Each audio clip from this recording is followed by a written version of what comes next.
నువ్విలా పనులన్నీ నేర్చుకుని నాకెల్లప్పుడూ సహాయంగా ఉండాలి. నా కోడలు ఎంత మారిపోయిందో అని అన్నయ్య వాళ్ళతో కూడా గర్వంగా చెప్పుకుంటాను. అలాగే అత్తయ్య, మీరు వెళ్ళండి. రా. మీరు వెళ్ళండి.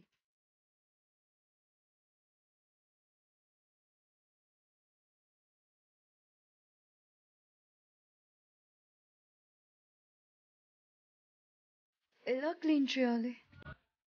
వామ్మో, ఎన్ని బౌల్స్ ఉన్నాయో.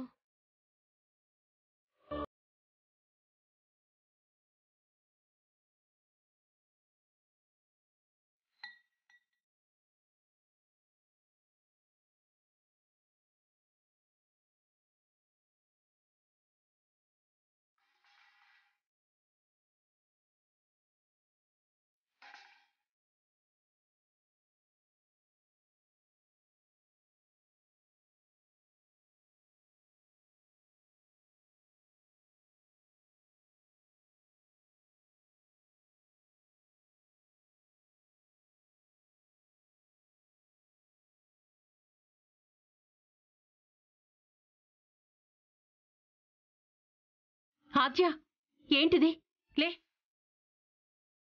ఈ పనులు నువ్వు చేస్తున్నావేంటి? అంటే పెద్దమ్మ, మన పనులు మనం చేసుకుంటే తప్పేంటి? నువ్వింకా చదువుకుంటున్నావు. అప్పుడే ఇవన్నీ చెయ్యాల్సిన అవసరం లేదు. నువ్వు బాగా చదువుకొని మంచి స్థాయిలో ఉండాలి. ఇంకెప్పుడు పొరపాటున కూడా ఇలాంటివి చేయకు. అయినా నిన్నీ పనులు చేయమని ఎవరు చెప్పారు? నేనే చేయాలనుకున్నాను పెద్దమ్మ. ఈ పెద్దమ్మ ఉన్నంతవరకు నీతో ఇలాంటి పనులు చేయనివ్వదు. ఇదంతా నేను చూసుకుంటానమ్మా. నువ్వు చెయ్యాల్సిందంతా బాగా చదువుకొని మంచి పేరు సంపాదించాలి. అదే నాకు 10,000. వెళ్ళి చదువుకో, వెళ్ళు. పెద్దమ్మ చేతులు. అమ్మా అంటే చాలు ఆ పిలుపే వెళ్ళు, వెళ్ళమ్మా. పండు పూలు నమ్ముకున్నా వేరు.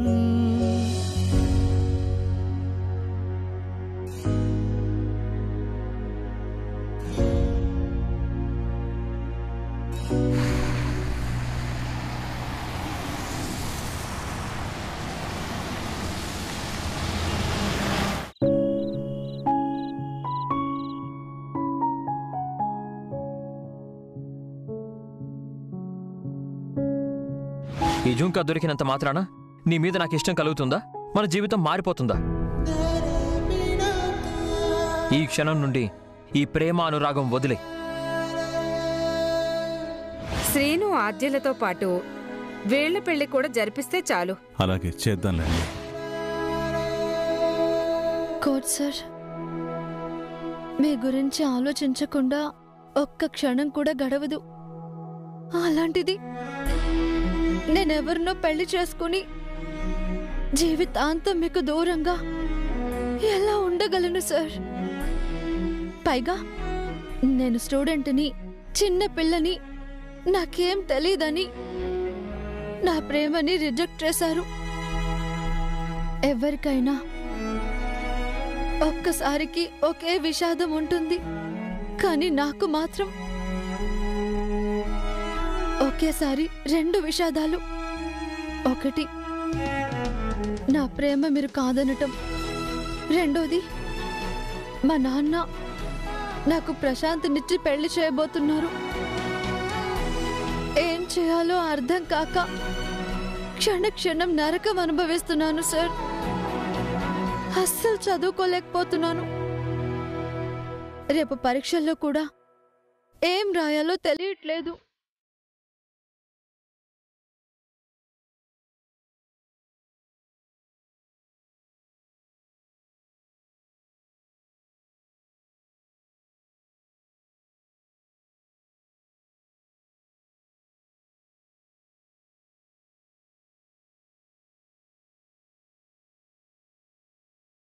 రామా, ఏం చేస్తున్నావు? ఏం లేదు అత్య. ఓ, ఎగ్జామ్కి ప్రిపేర్ అవుతున్నావా? బాగా చదువుకో. నువ్వు పాస్ అయితే కనీసం 2 సంవత్సరాలైనా పెళ్లిని పోస్ట్పోన్ చేయొచ్చు. అసలే చిన్నపిల్లవి. అప్పుడే నువ్వు బరువు బాధ్యతలు మోయడం నాకు ఇష్టం లేదు రామా. అందుకే బాగా చదువుకోవాలి అంటున్నాను. రోజు రోజుకి నీ ప్రవర్తన చిన్నపిల్లల ప్రవర్తనలా మారిపోతుంది. నేనేం చిన్నపిల్లని కాదు ఆద్య. మంచి ఏదో చెడేదో నాకు అన్నీ తెలుసు. అవునా? అయితే ఈ పెళ్లికి నువ్వు సిద్ధంగా ఉన్నావన్నమాట. నేను అలా అనలేదు. నాకు అన్నీ తెలుసు అంటే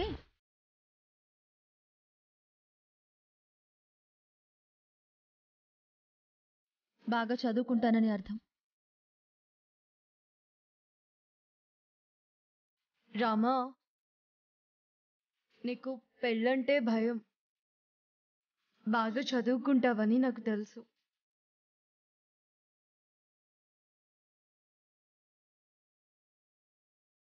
పెళ్ళంటే భయం లేదు ఆద్య. కోచ్ సార్ అంటే ఇష్టం. నేను ఈ పరీక్షల్లో పాస్ అవుతానో లేదో నాకు తెలియదు, కానీ కోచ్ సార్ ప్రేమ విషయంలో ఖచ్చితంగా పాస్ అవుతాను.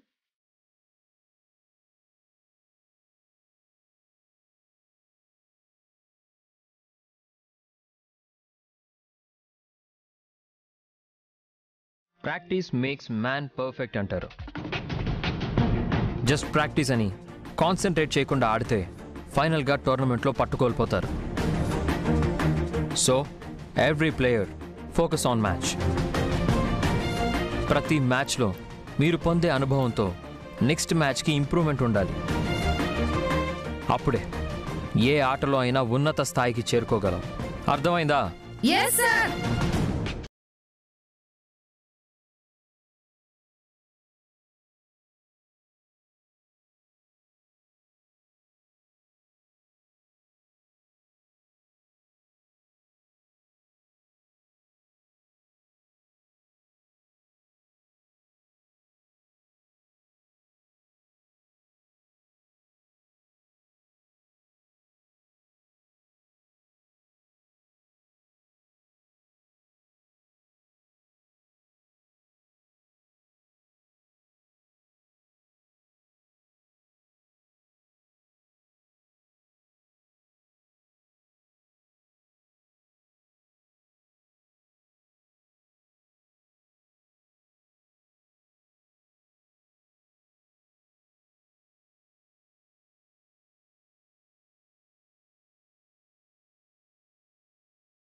మ్యాచ్ జరుగుతుంటే అటు ఇటు చూడకుండా బుక్నే చదువుతున్నావు కదా. అది జస్ట్ ప్రాక్టీస్ మాత్రమే కదా, చూడాల్సిన అవసరం లేదు. నేను ఫైనల్ మ్యాచ్ మాత్రమే చూస్తాను. నువ్వు డిస్టర్బ్ చేయకు. ఓకే, చదువుకో. కమాన్ ప్లేయర్స్, ఆటలో ప్రతి సెకండ్ ఇంపార్టెంట్. ఒక్క ఛాన్స్ కూడా అపోనెంట్ టీంకి ఇవ్వకూడదు.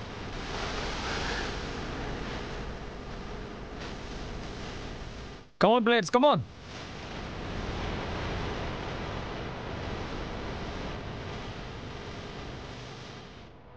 Ramalakshmi,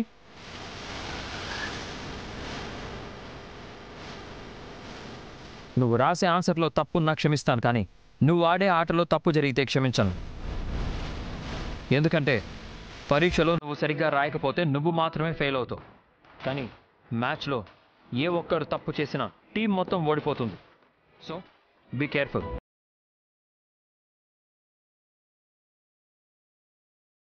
Okay, come on. Let's start the game.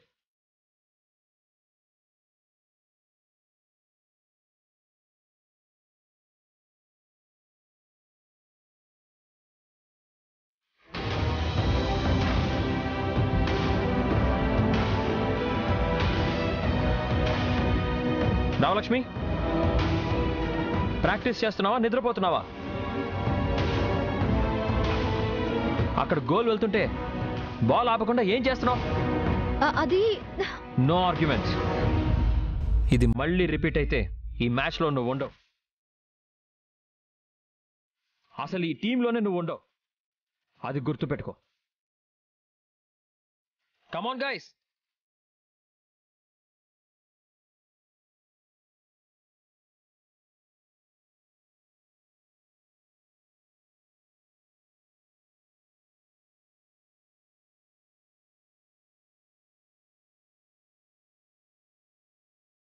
Stop it, Ramalakshmi.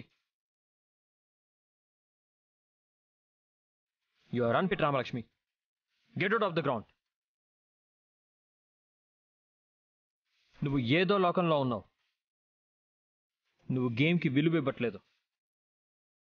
నువ్వు హాకీని గౌరవించట్లేదు. నీలాంటి వాళ్ళతో ప్రాక్టీస్ చేయిస్తే నాకు కూడా మైండ్ లేదంటారు.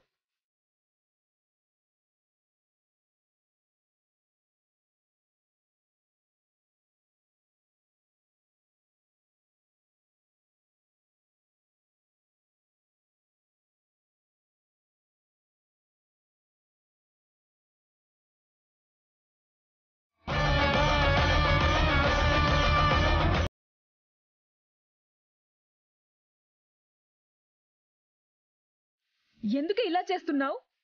ఏమైంది నీకు? పిచ్చిగాని పట్టిందా?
ఎక్కడి నుంచి వచ్చిందో అది నీ కోడలు అవడమేంటే? నువ్వు వెళ్ళి రఘుతో మాట్లాడు పద్మా. ఆ ఆద్య నీకు కోడలిగా రావడం ఇష్టం లేదని చెప్పు. బావగారు నీ ఇష్టాన్ని కాదనలేరు. నువ్వు అనవసరంగా ఆలోచిస్తున్నావు. ఇలా మొహమాట పడే మనం ఎంతవరకు తెచ్చుకున్నాం. ఇంకా ఆలోచిస్తే అంతా ఆద్యకి అనుకూలంగా మారిపోతుంది. ఆ ఆద్య జానకిని కూడా మార్చేసింది. ఒక్క చోట కూడా మన మాటని నెగ్గనివ్వటం లేదు. ఆ ఆద్య మాటే నెగ్గాలని చూస్తుంది. ఇప్పటి వరకు జరిగింది చాలే. ఏది ఏమైనా అది నీ కోడలు అవ్వడానికి వీల్లేదు. వెళ్ళి మాట్లాడు పద్మా. వెళ్ళవే. అంతేనంటావా అమ్మా? మళ్ళీ నేను ఇరుక్కుపోతే అందరూ నన్నే అంటారే. లేదొదినా, నీకు మేమున్నాము. అయినా నిన్నెవరేమంటారు పద్మా? నీ కొడుకు జీవితం నీ చేతిలో ఉంది. నీ కొడుకు పెళ్లి నీ ఇష్ట ప్రకారం జరగాలి కానీ అది అడగడానికి నువ్వు భయపడతావేంటే? వెళ్ళు. సరే అమ్మా. మనం కూడా వెళ్దాం పదా. రండి.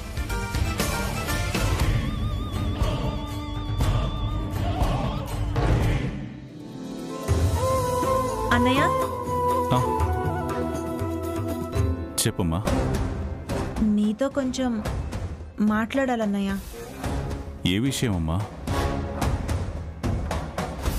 అదే అన్నయ్య, సీను పెళ్లి గురించి. ఇంకే మాట్లాడతావే? పెళ్లి ఫిక్స్ అయిపోయింది.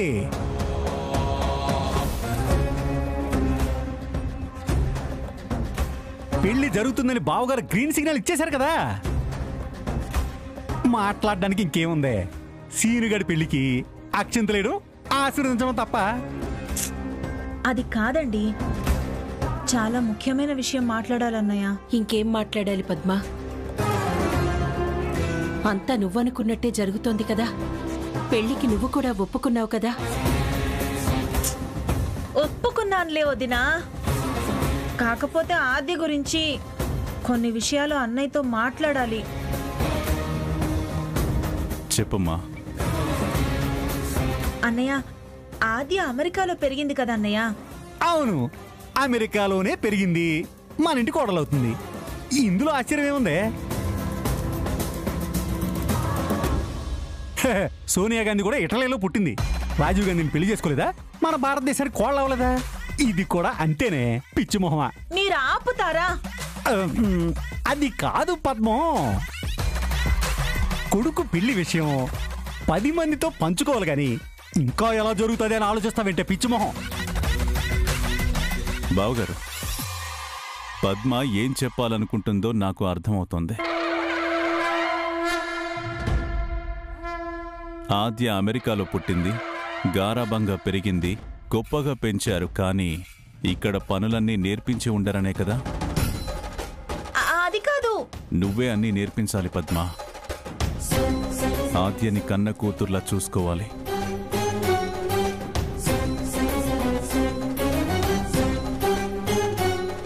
నేను చెప్పాలనుకున్నది అది కాదు. అది ఇప్పుడు నాకు అర్థమైపోయింది పద్మ, నువ్వు ఏం చెప్పాలనుకుంటున్నావో. ఇంతవరకు పెళ్లి ముహూర్తాల గురించి మాట్లాడాం, ముహూర్తాలు కూడా పెట్టబోతున్నాం. కానీ కట్నం గురించి మాట్లాడలేదనే కదా నీ తపనంతా. అబ్బా అది కాదండి. చూడు పద్మం, కిషోర్ గారికి ఉన్నది ఒక్క కూతురు. పెళ్లి చేసుకుంటే ఆయన సంపాదించిందంతా మన సీనియర్కే దక్కుతుంది కదా. కట్నం రాకుండా పోతుందంటే ఏం మాట్లాడతావు నువ్వు? ఆగండి. నేనెప్పుడు డబ్బు గురించి కట్నం గురించి ఆలోచిస్తాను అనుకుంటున్నారా? సరే మరేంటో చెప్పు. ఏంటి వీడు పద్మ చెప్పాలనుకున్నది చెప్పనివ్వకుండా అడ్డుపడుతున్నాడు? అత్తయ్య, అన్నయ్య కావాలని చేస్తున్నాడేమోనని నా డౌట్. కట్నం గురించి కాదండి, వేరే విషయం మాట్లాడాలి. అన్నయ్య, ఆదికి నాన్న ఉన్నారు కానీ అమ్మ లేదు కదా. ఓహో, ఇప్పుడు నీ పాయింట్ కరెక్ట్ గా పట్టేశాను. ఏమి లేదు బావగారు, రేపు పెళ్లి టైంకి సీనుగాడి కాళ్ళు కడిగి కన్యాదానం చేయాలి కదా. ఇప్పుడేమో ఆర్జికి అమ్మలేదు, నాన్న ఒంటరిగా కాళ్ళు కడిగి కన్యాదానం చేయకూడదు. అది సాంప్రదాయం కాదు కదా, దాని గురించి ఆలోచిస్తుందేమో పద్మం. ఏమే పద్మం, నీ కొంచెమైనా బుర్ర ఉండాలి. సాక్షాత్తు సీతారాములు ఎదురుగా పెట్టుకుని ఎందుకే ఎంత ఆలోచిస్తున్నావు? ఛీ, అసలు వాళ్ళిద్దరి చేతుల మీదుగా వాళ్లే దగ్గరుండి ఈ పెళ్లి జరిపిస్తారే. అది కాదు.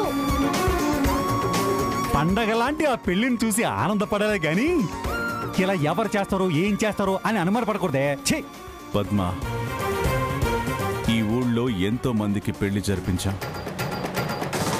అవసరానికి ఆదుకున్నాం. అలాంటిది కూతుర్లాంటి ఆద్యకి ఘనంగా పెళ్లి జరిపించకుండా ఎలా ఉంటాం అనుకున్నాం?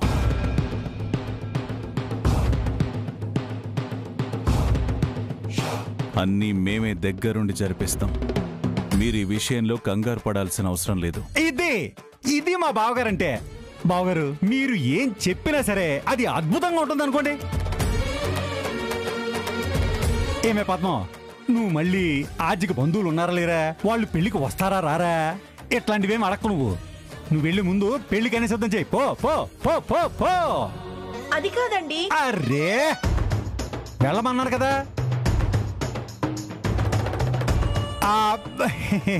అదే బావగారు, పెళ్లి పనులు చూడమంటున్నాను. వెళ్ళు వెళ్ళు.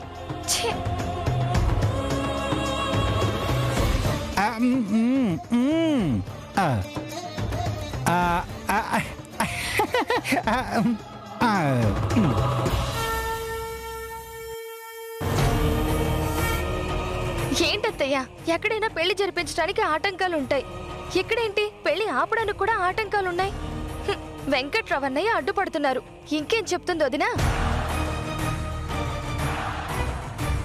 నీ మొగుడు ఒక్కడు చాలే ఈ పెళ్లి జరిపించడానికి. రఘుతో మాట్లాడనివ్వకుండా ప్రతిసారి అడ్డుపడుతున్నాడు. ఆ రోజు జానకి కంటే ముందు నువ్వే విషయం చెప్పుంటే ఆద్య శ్రీనుల పెళ్లి ఇంతవరకు వచ్చేదే కాదు. ఇప్పుడైనా ఆపాలని చూస్తే నీ భర్త మరింత ముడేస్తున్నాడు. ఎక్కడ దొరికాడే నీ మొగుడు? నన్ను అడుగుతావేంటమ్మా? నువ్వే కదే చూసి చేసింది. నా కర్మే, నా కర్మ. వాణ్ణి మేము రాహుకాలలో చూసాం. మీ నాన్నతో ఆ వెంకట్రావు వద్దు వద్దు అని మొత్తుకున్నా మీ నాన్నే మన పద్మావతికి సరిపోయే మగాడు వాడే అని వాణ్ణి తీసుకొచ్చి నీకు కట్టపెట్టాడు. పెళ్ళైన తర్వాత మారిపోతాడు అనుకుంటే మన జీవితాలకి మరకలా తయారయ్యాడు. వదినా, ఏదో ఒకటి చెయ్యాలొదినా. అసలే పెళ్లి కూడా దగ్గర పడుతోంది. ఆలోచిస్తాను పార్వతి. ఈసారి ఆలోచిస్తే మా ఆయన లాంటి వాళ్ళు ఎంతమంది వచ్చినా నేను వేసే ఎత్తుని ఎవ్వరూ ఆపలేరు.